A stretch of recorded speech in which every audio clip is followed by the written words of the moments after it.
Double your iPhone battery life with these iOS 26 settings. So first of all, if your device supports the Apple Intelligence, make sure that you have turned it off because you don't quite use Apple Intelligence on daily basis, which consumes all of your battery. So next thing is going to display and brightness. For that, get to the settings, and then from here, get to the accessibility, tap on it. Then from here, tap on display and text size. So after doing that, here you see these labels. Make sure that you have turned it off just like that. So another thing is going to the sounds and haptics. Go back to the main settings. And then from here, scroll down and then tap on sounds and haptics. Then from here, tap on haptics. And in here, we have three different options. So if you want your haptics to be turned on even on your silent mode, select play in silent mode. Or if you don't want your haptics to be played in your silent mode, select these. Or if you never want your haptics to be played, simply tap on never play.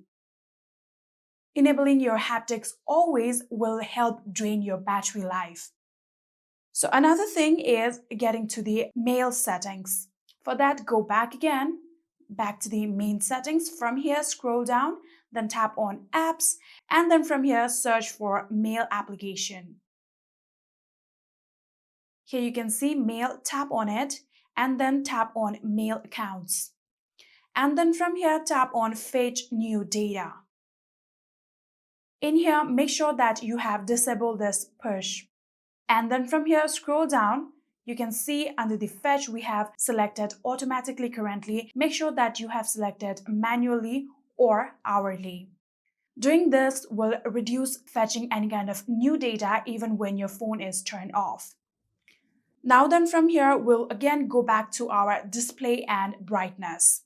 Go back. Here we are on the main settings, and then from here, tap on display and brightness. And then from here, go to the auto lock, scroll down, then tap on auto lock and make sure that you have selected either 1 minute or 30 seconds. Setting your auto lock to never will drain your battery even when you are not using your phone. I'm going to select 1 minute. Then after doing that, another thing is background app refresh. So for that, again, we'll have to get back to the main settings and then go to our general. Here you can see general right here, tap on it.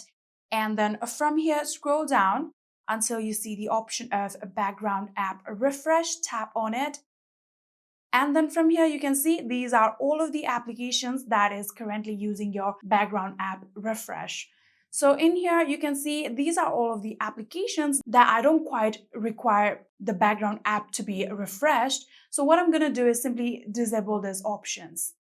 Enabling these options will continuously drain your battery since these applications will continue to be run in background even when your phone is turned off. So just like this, I'm going to turn these off.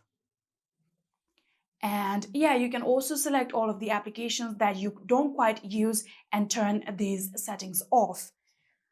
So another thing is simply going to the notification settings. We're going to go back in our notification settings. On the main settings, scroll down, tap on notifications. Then from here, what you're going to do is tap on scheduled summary.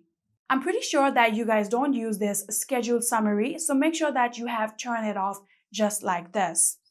So another thing that you have to do is make sure that your voice and data is in LTE if you don't use your cellular data much. Go back again to your main settings, and then from here, tap on cellular. And then from here, tap on cellular data options. Tap on voice and data. Then from here, tap on LTE. Make sure that it is selected just like that. So another thing is to turning off your bringing devices together. For that, go back, get to the general again, scroll down, tap on general. Then from here, scroll down, tap on airdrop. From here, you can see bringing devices is turned on, tap on it and make sure that it is turned off. Since I know that this setting is pretty much not used at all on your daily basis, which only consumes your further battery life. So the last thing is to turning off your hotspot if you do use your cellular data. Sometimes when you do use your cellular data, you don't quite notice that your personal hotspot is being turned on. So if you are using your cellular data just like this, here, make sure that your personal hotspot is also turned off. Here you can see personal hotspot, and then from here you can see if it is turned on your phone like that, make sure to tap on this option and turn off this personal hotspot unless you are sharing your personal data. And yeah, that is it. These are some few settings that you can do in order to save your iPhone battery health. I hope this video was helpful to you guys. If it was, please do not forget to hit that subscribe button and like our video. Thank you so much for watching. See you in the next.